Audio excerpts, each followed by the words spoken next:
Listen, my children, to a story of God's faithfulness. This is from Exodus chapter 14, verses 10 through 15. As Pharaoh drew near, the Israelites looked back, and there were the Egyptians advancing on them.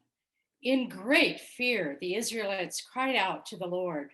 They said to Moses, "Was it because there were no graves in Egypt that you have taken us away to die in the wilderness? What have you done to us, bringing us out of Egypt?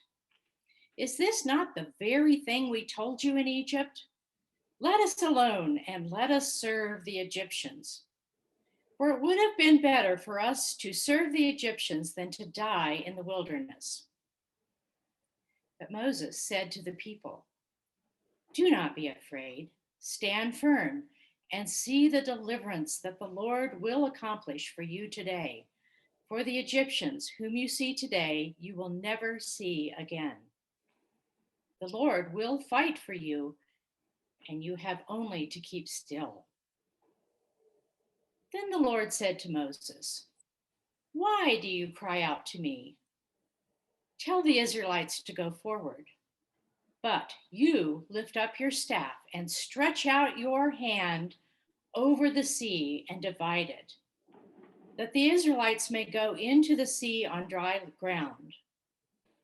Then I will harden the hearts of the Egyptians so that they will go in after them, and so I will gain glory for myself over Pharaoh and all of his army, his chariots, and his chariot drivers.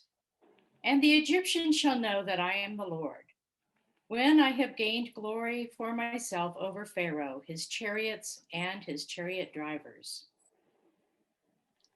The angel of God, who is going before the Israelite army, moved and went behind them, and the pillar of cloud moved from in front of them and took up its place behind them.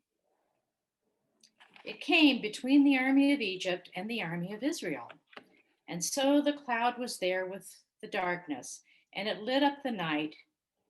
One did not come near the other all night. Then Moses stretched out his hand over the sea.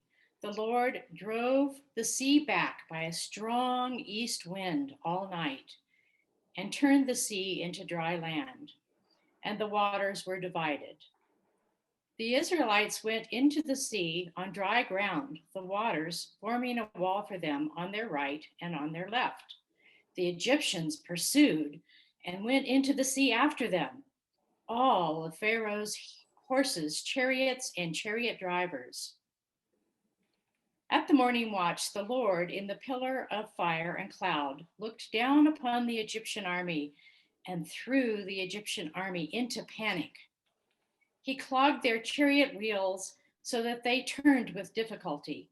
The Egyptians said, "Let us flee from the Israelites, for the Lord is fighting for them against Egypt." Then the Lord said to Moses, "Stretch out your hand over the sea, so that the water may come back upon the Egyptians, upon their chariots and chariot drivers."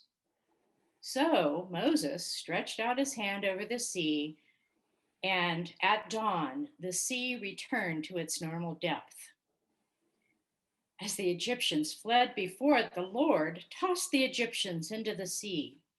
The waters returned and covered the chariots and the chariot drivers. The entire army of Pharaoh that had followed them into the sea, not one of them remained. But the Israelites walked on dry ground through the sea, the waters forming a wall for them to their right and on their left. Then the Lord saved Israel that day from the Egyptians. And Israel saw the Egyptians dead on the seashore. Israel saw the great work that the Lord had done against the Egyptians. So the people feared the Lord and believed in the Lord and in his servant Moses.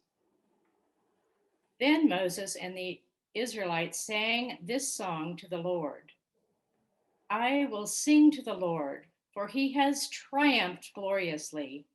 Horse and rider he has thrown into the sea." The word of the Lord.